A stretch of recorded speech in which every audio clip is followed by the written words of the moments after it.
রাতের অন্ধকারে দোকানে আগুন ধরিয়ে দেওয়ার অভিযোগ উঠল দুষ্কৃতীদের বিরুদ্ধে। এই ঘটনায় দোকানে থাকা বিভিন্ন জিনিসপত্র পুড়ে ছাই হয়ে গেছে। ক্ষতি হয়েছে প্রায় লাখ 1.5 টাকার। সোমবার রাতে ঘটনাটি ঘটেছে আরামবাগ পুরসভার 15 নম্বর ওয়ার্ডের ভাটার মোড় এলাকায়। ওই দোকানের মালিক শেখ আইনেল আলী জানান, তিনি মাঝে মাঝে ওই দোকানে ঘুমান, কিন্তু এদিন বাড়ি চলে গিয়েছিলেন। হয়তো দুষ্কৃতীরা তাকে পুড়িয়ে মারার জন্যই ওই আগুন ধরিয়েছিল। তিনি জানান, সিভিক ভলেন্টিয়াররা ফায়ার ব্রিগেডকে এবং তাকে ফোন করে বিষয়টি জানান। তারপরেই তিনি দোকানে ছুটে যান। ফায়ার ব্রিগেড এবং পুলিশের সহায়তায় দোকানে আগুন নিভিয়ে ফেলা হয়, কিন্তু তার আগেই বহু জিনিস পুড়ে নষ্ট হয়ে যায়। ঘটনাটা হয়েছে, আমি এখানে রাত্রে শুতাম, দোকানে অনেক মাল থাকে তো। কালকে শরীরটা আমার খুব খারাপ করছিল, বাড়ি চলে গেলাম। আর আমাকে এইভাবে পুড়িয়ে মারা চক্রান্ত করে এই জিনিসটা ঘটিয়েছে। আমি ছিলাম না যে সেটা ওরা জানতে পারে না। প্রশাসন এসেছিল, প্রশাসন দেখে গেছে এবং ফায়ার ব্রিগেড এসেছিল, ফায়ার ব্রিগেডও যথেষ্টভাবে নিভিয়ে লিখে নিয়ে গেছে ওনারা। আগুনটা মানে সম্ভবত 1টা বাজবে রাত। আমি আমার কাছে খবর কাছে 1টা 40-এ। মাঝে মধ্যে ঘুমাই, সব দিন ঘুমাই না। আর মাঝে মধ্যে ডিউটি থাকে তো, সিভিকও থাকে, নাইটেরও কিছু থাকে, সেদিন আমি বাড়ি চলে যাই, সব দিন থাকি না। আমার ধারণা লোকালের যে হোক করেছে। না, চোখে তো দেখি না, লোকালেরই করেছে। এটা ওই যে সাউন্ডের দোকান, সাউন্ড সিস্টেম লেখা আছে। Mixture machine, box, recorder player, recorder machine সমস্ত পুরো ছাই হয়ে গেছে, আপনারা দেখতে পেয়েছেন। আমি ভিতরে থাকি তো, সেইভাবে হয়তো জানলা দিয়ে আগুনটা লাগিয়েছে। জানলা দিয়ে কোনো কেরোসিন বা পেট্রোল স্প্রে করে ও ফাঁক ছিল, সেই ফাঁকের মধ্যে দিয়ে ওটা আগুনটাকে লাগিয়ে দিয়েছে। সবার আগে জানলা পুড়েছে, খাটে তো অনেক মালপত্র ছিল সেগুলো পুড়েছে, তারপরে মেশিনপত্রগুলো পুড়েছে। আমাকে খবর দিয়েছিল, ফোন করেছিল, আমাদের এখান থেকে সিভিকে ফোন করেছিল। সিভিক যারা ছিল ওরা আমাকে ফোন করেছিল। ফোন করার পর আমরা যথারীতি এখানে এসেছি। দোকানটা হচ্ছে আমাদের ভাটার মোড়। এটা 15 নম্বর ওয়ার্ডের মধ্যে পড়ছে দোকানটা। আমার নাম শেখ আইনেল আলী। আনুমানিক লাখ 1.5 টাকা পুড়েছে। বড় মিক্সচার মেশিন আছে, সাউন্ড সিস্টেমের যে আছে, আওয়াজ অ্যাম্পলিফায়ার আছে, রেকর্ডার মেশিন আছে, অনেক রেকর্ড আছে, দামি দামি রেকর্ড ছিল সেগুলো সবই গেছে। JBL এর বক্স গেছে।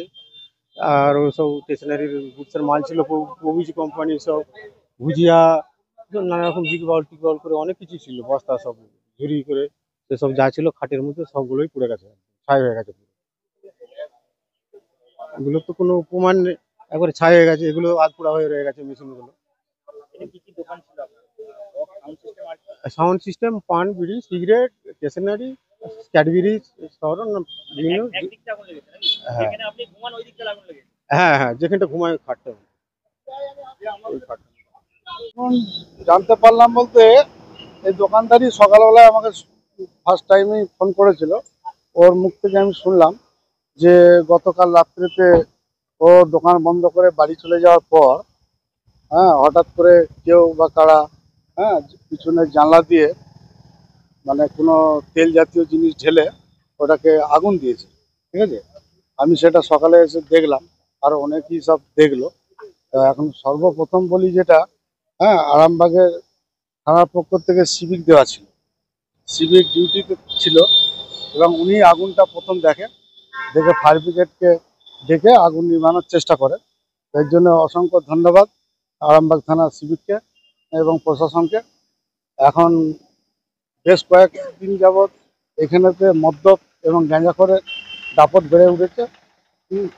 অনেক রাত পর্যন্ত ঘোরাঘুরি করে, আড্ডা দেয়। আগে কিছুদিন পূর্বে তোমার তালা ভাঙাভাঙি এসবগুলো চলছিল, তো এটা আমরা ভালোভাবে ডিউটি দিয়ে বন্ধ করেছিলাম। আর এইটাই নজিরবিহীন ঘটনা ঘটলো এই প্রথম ভাটার মোড়ে, যে দোকানে আগুন লাগিয়ে দেওয়া। আজকে আমরা গরিব মানুষের ছেলে, এই বাজারে ব্যবসা করে খাই, যদি কোনো দোকানে আগুন লাগিয়ে দেয় আজকে আমরা পথে বসে যাব। আজকে সিভিক ছিল বলে তাই কোনো রকমভাবে দোকানটা বেঁচেছে, নাহলে শেষ হয়ে যেত।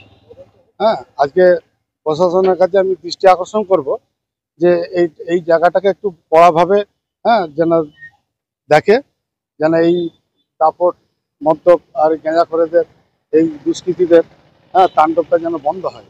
আর আমরা যত সাধ্য হ্যাঁ এখানে হকার্স থেকে আমরা চেষ্টা চালাচ্ছি যে যাতে এই দুষ্কৃতীরা এই দুর্ঘটনাগুলো না ঘটাতে পারে। মানুষের সুযোগে সদ্ব্যবহার করছে। আর কি বলবো বলুন। হ্যাঁ, পাওয়া যায় আশপাশে পাওয়া যায়। ঠিক আছে, সেই কারণের জন্যই তো নেশাগ্রস্ত অবস্থায় অনেক কিছু ভুল করে বসছে তারা। আমার নাম শেখ হাসিবুর রহমান, আমি এই বাজারের সেক্রেটারি, ভাটা মোড়। আরামবাগবাসীর জন্য এলো দারুণ খবর।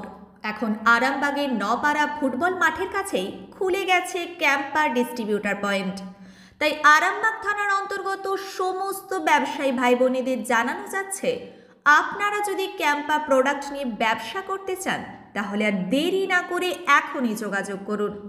আর খুচরো ক্রেতারা যদি কাছাকাছি কোথাও ক্যাম্পা সফট ড্রিঙ্কস না পান তাহলে চিন্তা নেই, এক ফোন করুন, আমরা পৌঁছে দেব আপনার এলাকায়।